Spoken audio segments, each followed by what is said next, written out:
Ni jangwa, hakuna maji, hakuna chochote, lakini Maimai alikuja kwa bunge alipata maji mzuri. Hata hiyo borehole alitengeneza juzi, watu wote alifurahi sababu ya maji.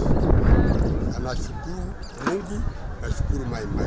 Hiyo maji ni hai. Sasa wazazi wa kina mama wa hapa walikuwa wanatembea mbali sana kutafuta maji, lakini tunashukuru kwa sababu hiyo shida sasa imeisha.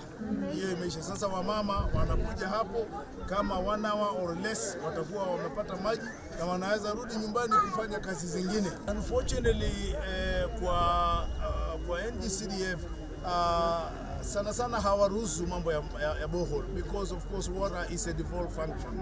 Lakini mimi ningeomba tena hata wabunge wenzangu especially from arid and semi-arid areas kwamba kuna struggle kubwa sana huko arid areas ambayo inahitaji tuchimbe maboreholes ndio watu wetu wapate maji.